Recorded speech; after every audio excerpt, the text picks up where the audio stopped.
Let me show, मतलब हमारी बात कहाँ चल रही थी, इस पे चल रही थी। इसमें फिर हमारे पास ये क्वेश्चन आया था, ठीक है, वी आर डिस्कसिंग दैट।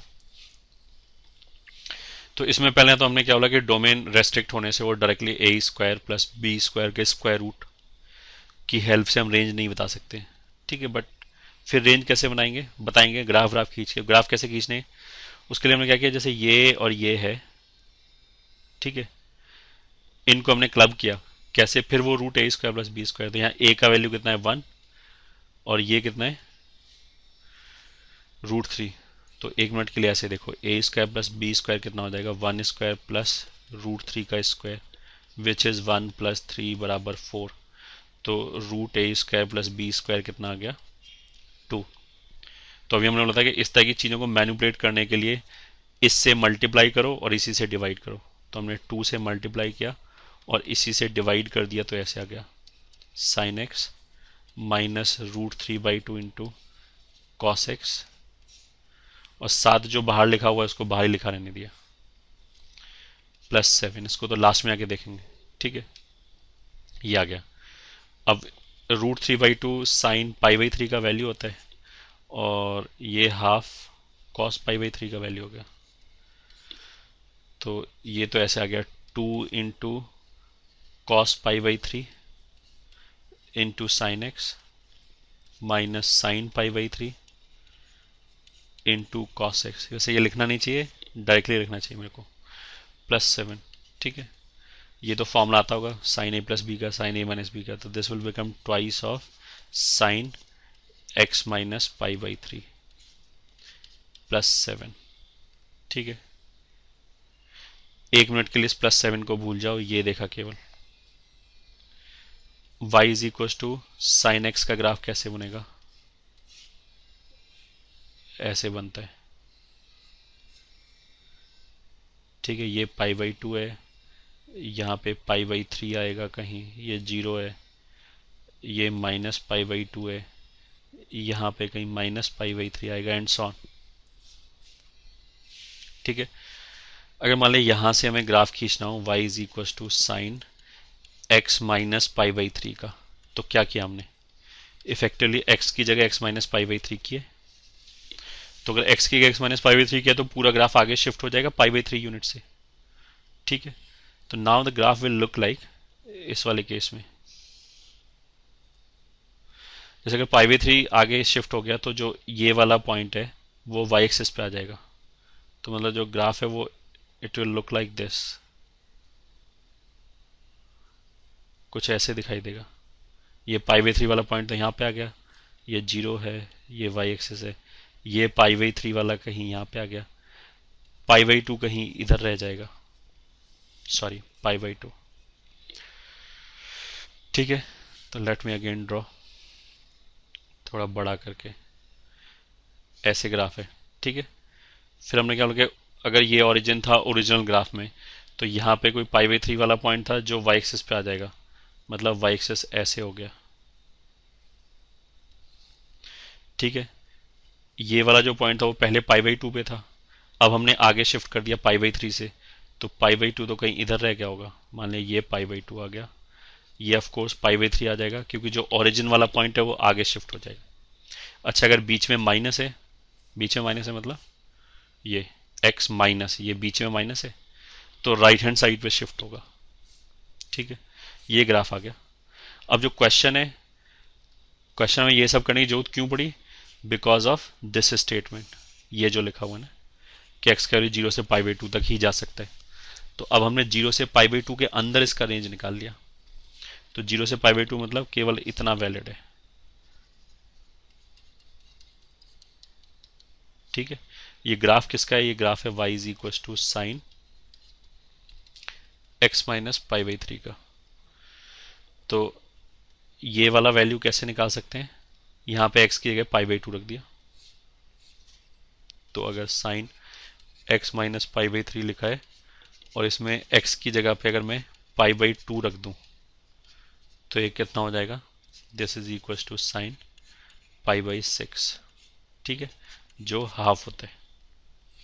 तो उसका मतलब क्या है कि ये वाला वैल्यू हाफ है। और ये वाला वैल्यू कितना आएगा, इसमें जीरो रख दिया, तो अगर जीरो रख दिया तो वैल्यू कितना आ जाएगा, sine zero minus pi by three. तो sine minus pi by three तो minus sine pi by three हो जाएगा, which is equal to minus root three by two. तो ये वाला वैल्यू कितना हो जाएगा, minus root three by two. ठीक है, तो फाइनली हमें क्या पता लगा, in zero to pi by two, in zero to pi by two मतलब अगर x जीरो से पाई बाई टू तक जा रहा है तो फिर sine x minus pi by three का वैल्यू कहाँ से कहाँ तक जाएगा, minus root three by two से हाफ, ये हो गया। ठीक है, बट क्वेश्चन तो ये नहीं था, क्वेश्चन में तो ये एक दो एक्स्ट्रा है और ये एक सेवन एक्स्ट्रा है। ठीक है, तो कोई बात नहीं, दो से मल्टीप्लाई कर लो, साथ जोड़ लो, तो two sine x minus pi by three अगर दो से मल्टीप्लाई किया तो आ जाएगा माइनस रूट थ्री से वन, ये दोनों के दो कैंसिल हो गए।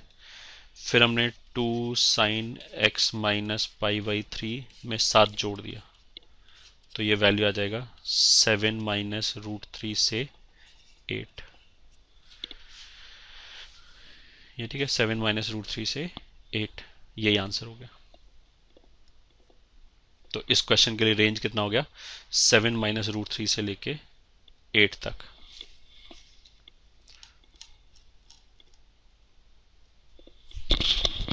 ओके, ये तो पहले डिस्कस किया था। हाँ, तो क्या हो गया, गिवन, सॉरी गिवन नहीं, तो range, required range will be seven minus root three से लेके एट तक, ये आंसर हो गया। ठीक है, फिर और एक क्वेश्चन ले लेते हैं, एग्जाम्पल जो भी नंबर होगा नेक्स्ट, फिफ्थ एग्जाम्पल है वैसे।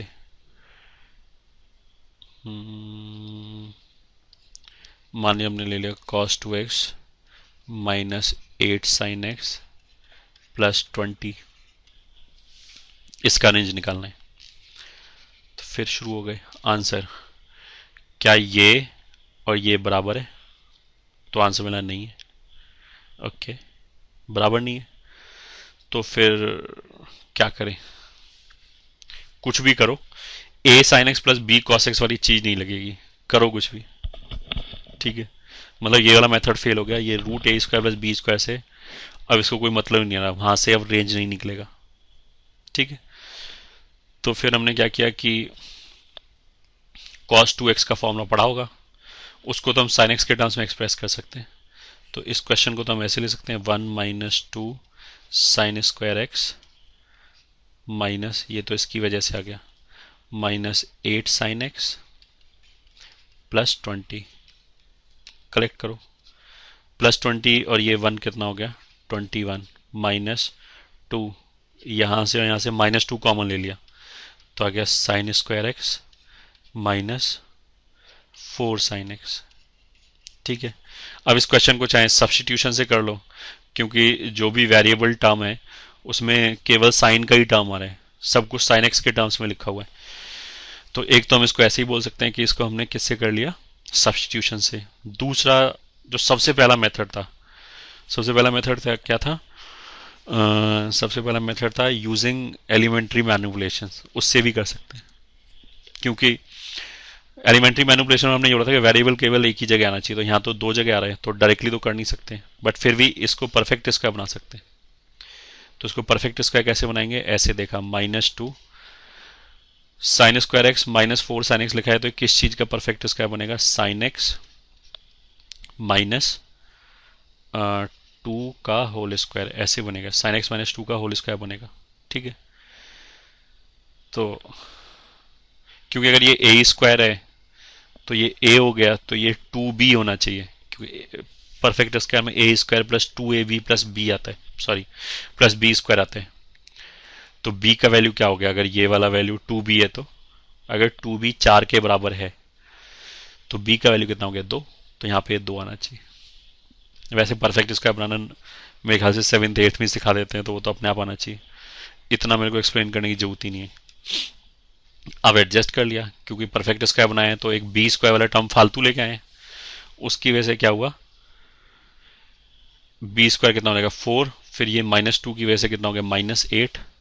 तो इस दूसरे टर्म में परफेक्ट स्क्वायर बनाने की वजह से -8 फालतू आ गया, तो उसको नलीफाई करने के लिए +8 और जोड़ दिया, तो ये कितना हो जाएगा 29, 8 जोड़ने से।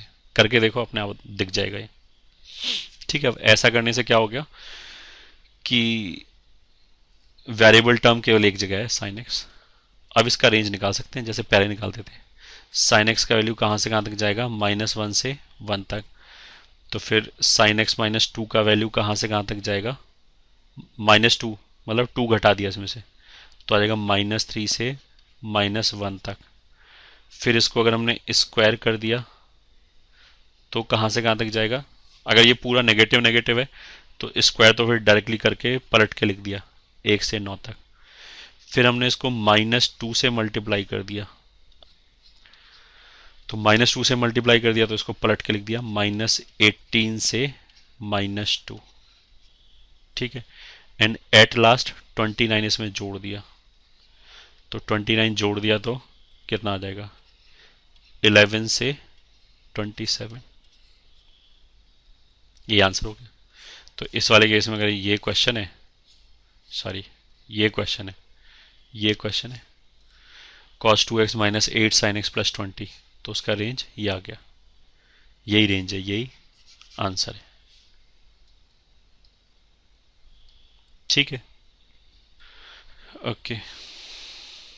एक एग्जांपल और लिख देता हूँ, सॉल्व अपने आप करना, बहुत हो गया एग्जांपल। एग्जांपल नेक्स्ट, मान लिया हमें क्वेश्चन दिया जाए 8 sin x plus π/6 -9 cos x plus 12, मतलब ये क्वेश्चन दिया जाए। तो इस क्वेश्चन में हमसे पहला क्वेश्चन पूछा है दोनों के आर्ग्यूमेंट बराबर हैं क्या, तो नहीं है। ओके, उसके बाद नहीं है तो फिर डायरेक्टली a² + b² का स्क्वायर रूट नहीं लगा सकते, तो फिर क्या करें, हमने इसको ओपन कर दिया, जगह 8 times sin x into cos π/6, चलो लिख दिया, plus cos x into sin π/6, ये π/6 है, -9 cos + 12 ऐसे लिखा है। ठीक है, इनका वैल्यू रख दिया, ये √3/2 होता है, sin π/6 हाफ होता है।